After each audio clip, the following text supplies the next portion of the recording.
haddaad doorataan haddaan magaalada nabad keeni waayo baabuurta waaweyn yaan gadaal ka geli jid la xiraayo ma jiraayo wallaahi thumma wallaahi daawadayaal kusoo dhawaada calansida media fadlan haddii aan ugu cusubtahay subscribe saar gambeelka furo oo daawo wararkii ugu dambeeyey war degdeg ah imankana soo gaaray booska xildhibaan Mahad Salaad oo filla Soomaaliya ay diyaarisay shakhsigii geli lahaa isla markaasina lagu bedeli lahaa maadaama dhuunta uu galay isla markaasina dacwadooyin fara badan oo gudbiyay saahate xildhibaan Mahad Salaad qaabkii xilka ugu tuuri lahaayeen ayaa iminka la isweydiinaya laakiin filla Soomaaliya ayaa qorshe aad u cusub weydiinaysa iyadoo hadda baarlamaanka golaha shacabka ee Soomaaliya oo gabi ahaan oo gabagaba oo ku dhow yahay muddadii xilhayntii haddana waxaa la soo sheegayaa in ay jiraan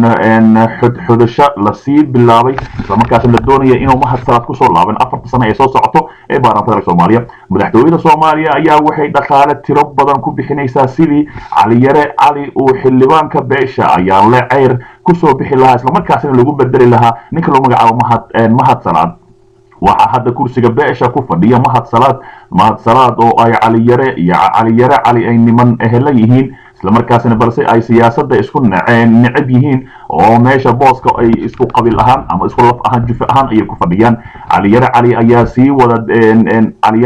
sii wada dadaalka iyo sidii uu dhaqaalaha dawladda la garab jooga uga faa'iideysan lahaa in booskaasi uusan dhaafin isla markaasina Mahad Salaad oo qoorta ka soo qabto booska hadhow ku fadhiisto dhankiisa Mahad Salaad ayaa beesha waxa uu ka dhaadhicinayaa sidii uu ku soo laaban lahaa taas oo ka dhigan in doorashada adag ay jiri doonto kursigaasi isla markaasina dawladda federaalka Soomaaliya ay malaayiin dollar ku bixin doonto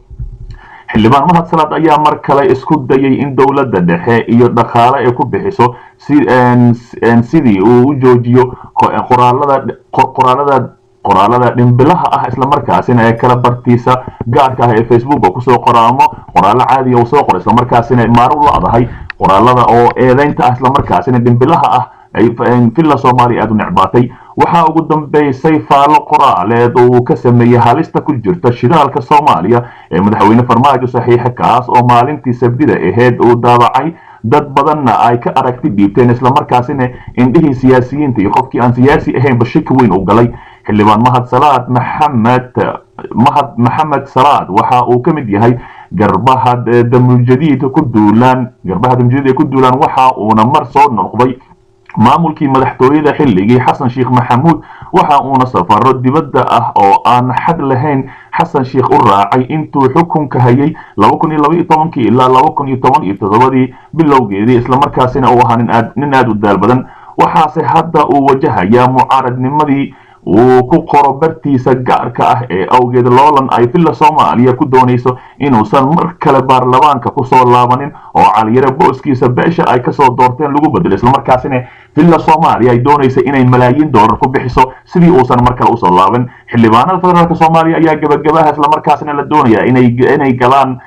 loolan cusub isla markaasina soo xilistii deegaanada ay galaan isla markaasina filla Soomaaliya meeshay soo gashane waa hubaal qofkii meesha soo gala sidii qoor oo kala inay u soo suri doonaan haddaba Mahad Salaad miska celin doona filla Soomaaliya mise ku soo laaban doona su'aashaas ayaa meesha taagan haddii uu Mahad Salaad ka guuleysto booskiisa adkaysto oo difaacdo isla markaasina cali oo filla Soomaaliya jeebka ay ku wadatan iska celiyo waxay noqonaysaa guul u soo hoyatay Mahad Salaad iyo dadka mucaaradka ah ee damujadiid ama Xasan Sheikh Maxamuud waxa kale war degdeg ah oo galabta ama xilliga dambe naga soo gaaraya madaxtooyada Kismaayo ayaa waxay sheegayaan kadib markii madaxweyne Axmed Madoobe uu ka soo laabtay madaxweynaha dawladda aysan aqoonsaneyn isla markaasina Kenya oo kaliya aqoonsan tahay wararka inaga soo gaaraya magaalada Kismaayo ayaa waxay sheegayaan halkaasi uu galabta ka dhacay kulan u dhaxeeya saraakiisha Mareykanka iyo madaxweyne Axmed Madoobe isla markaasina arrimo badan lagu falaqeeyay kulanka ayaa looga hadlay sida ay sheegeen dagaalka lala galayay ururka al-shabaab dacwada uu ka gudbiyay Axmed Madoobe ee u dhaxaysa dawladda federaalka Soomaaliya isaga iyo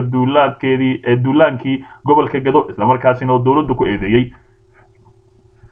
waxay saraakiisha Mareykanka ka socday sheegeen in meel wanaagsan ay marayo dagaalka argagixisada al-shabaab lagula jiro sida ay warka u dhigeen isla markaasina la doonayo in gabi ahaanba deegaanada Jubbaland laga saaro ururka al-shabaab saraakiisha ayaa waxay sheegeen inay ka go'an tahay taageerida ciidanka Jubbaland ay siinayaan inay sii wadaan isla markaasina la dagaalamaan ururka al-shabaab warar madax bannaan ayaa sheegaya in Axmed Madoobe uu ka codsaday in hub iyo saanado dagaal lagu taageero maamulkiisa si uu xoreeyo deegaanada weli shabaab ay joogaan isla markaasina uu gacanta ugu soo dhigo si maldahan ayuu u sheegay in Mareykanka uu ciidankiisa Jubbaland hoose ku sugan ee ka taageerayaan dagaalka dawladda dhexe ee lagula galo macnaha ay ka socdo gobolka Gedo balse taasi wax jawaab ah kama bixin ciidamadii saraakiisha Mareykanka ahay ee arrintaasi kala shiriyay isla markaasina waa ay ka qabsadeen ciidamada Mareykanka ayaa waxay ku sugan yihiin duleedka Kismaayo iyadoo dhowr mar ay ciidankaasi ka taageereen duqeymo lagu beegsanayay al-shabaab deegaanada Jilib iyo Bu'aale isla markaasina wax badan halkaas ay geysteen si kastaba ha ahaatee kulankaasi ayaa war-saxaafadeedkiisa dib laga soo saari doonaa isla markaasina Axmed Madoobe ayaa xaaladda ku cakaran tahay maadaama gobolka Gedo dhaqaaqyadii ugu dambeeyay xiisada aad kala duwan ay ka taagan tahay isla markaasina goboladaasi markii la soo qabtay la doonayay in Axmed Madoobe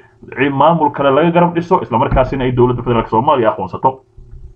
dhinaca kale wasiir Janan oo ka hadlay waxa kala dhaxeeyo Kenya iyo asiga wasiirkii amniga ee dowlad goboleedka Jubbaland Cabdirashiid Xasan Nuur Janan oo waraysi gaaris iyo goobjoog ayaa ka hadlay arrimo xasaasi ah oo ku aadan xaaladda gaarka ah wax kala dhaxeeya dowladda Kenya iyo asiga Janan ayaa waraysigan ku sheegay in Kenya aysan wax gaar ah kala dhaxaynin marka laga reebo darisnimada Jubbaland sidoo hadalka u dhigay wasiirka ayaa sidoo kale tilmaamay in haatan uusan ku sugnayn dalkaasi ee Kenya isla markaana uu joogo degmada Beled Xaawo oo ah magaalo Soomaaliyeed isla markaasina iminka aan ku sugnahay ayuu yiri Kenya dawladda aan dariska nahay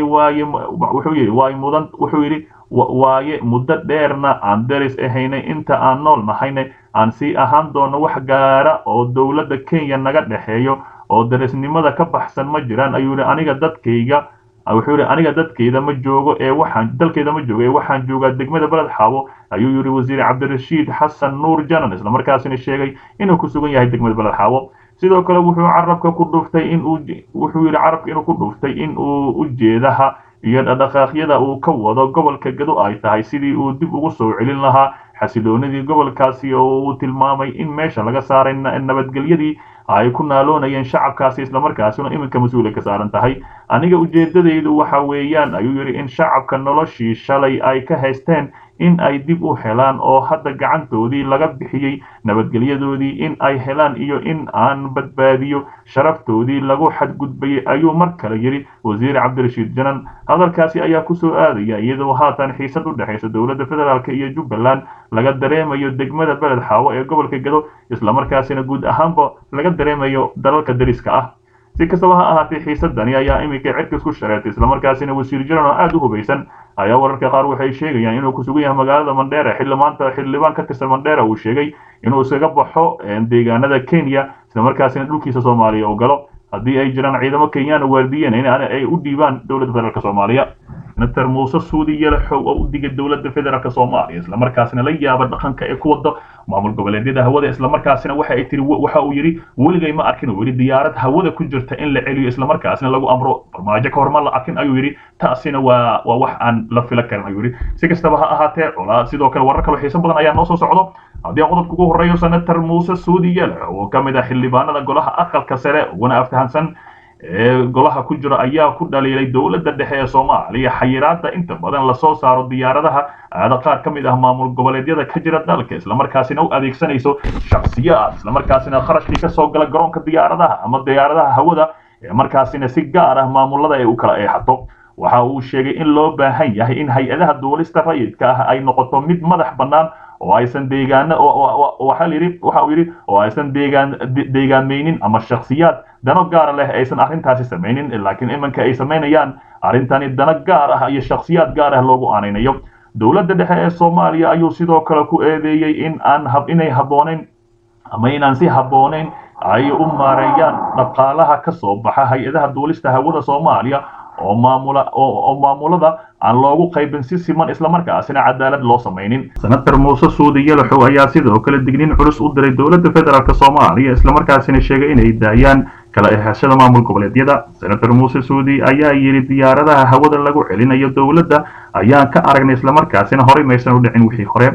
hadalka xildhibaanka ayaa yimid xilli shalay ay xildhibaanada golaha aqalka sare ay ansixiyeen sharciga duulista hawada Soomaaliya isla markaasina ku sheegay in duulistani lacagihii ka soo gala qarashaadkeedii aan marnaba lagu celin ama si sax loo qaybinin si kastaba ha ahaatee dawladda nabad iyo nolol ayaa waxa uu ku eedeeyay inay musuqmaasuq yihiin